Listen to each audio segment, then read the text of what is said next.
Salut à tous, c'est l'instant gourmand du Dauphiné libéré. On continue notre petit voyage, on revient en Europe. La semaine dernière, on était en Asie.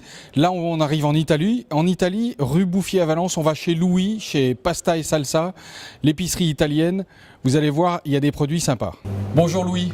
Bonjour. Alors chez vous, c'est un peu le temple de la gastronomie italienne à Valence. Le temple, on ne va pas être aussi prétentieux. Bon, on n'est pas prétentieux, mais il y a beaucoup de bonnes choses ici, beaucoup de produits de producteurs, mais quand même votre spécialité, c'est les pâtes fraîches. Et oui, parce que tout le monde italien aime les pâtes. Et voilà, donc vous faites beaucoup de pâtes différentes. En ce moment, c'est un peu spaghetti.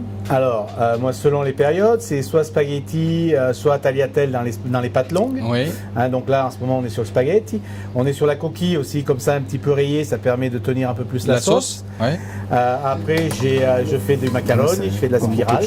Donc aussi, toujours dans la pâte classique. D'accord. Le ravioli du moment. La recette du moment, c'est celle-ci. Voilà, c'est le ravioli au potiron.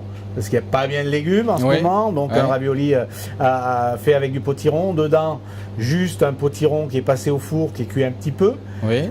Un petit peu de sel, du parmesan, de l'amaretti, mais ça c'est un petit peu le truc des Italiens. C'est le petit secret. C'est le petit secret. Du goût italien. C'est le biscuit. Le biscuit, oui, voilà. oui, bien sûr. Oui. Qui donne un petit peu de sucré dedans. Oui. Et puis voilà quoi. Et après vous préparez, c'est aussi votre petit secret à vous, une petite sauce, sauce au beurre. Après. Le ravioli et le ravioli au potiron, c'est extraordinaire avec un beurre de sauge. On peut faire d'autres pâtes avec le beurre de sauge. Le beurre de sauge, on fait comment? Alors le beurre de sauge, il y a rien de plus simple. On prend une noisette de beurre qu'on met dans la poêle.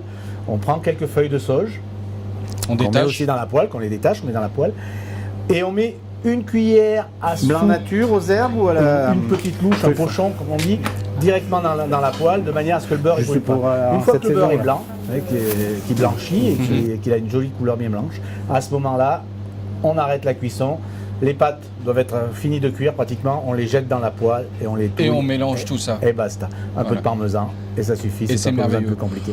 Très rapidement, une autre spécialité italienne, mais alors ça c'est un plat national italien et on ne sait pas toujours. Ouais. C'est les artichauts marinés. Voilà, alors l'artichaut là, moi ça c'est l'artichaut des Pouilles celui-là. Voilà, mes fournisseurs d'artichauts sont dans les Pouilles. J'aime beaucoup l'artichaut avec la tige, parce que je trouve que la tige a autant de goût, sinon plus que le cœur et la feuille. On a toujours en Italie des artichauts de petite taille, poivrades, qu'on peut manger cru ou très peu cuit. Et l'artichaut doit garder son croquant.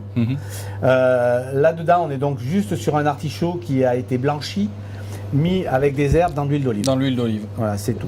Pour l'apéritif, une merveille, une entrée. L'apéritif, un antipaste, voilà. Comme dans évidemment. Tout simplement. Merci beaucoup, Louis. Je vous en prie.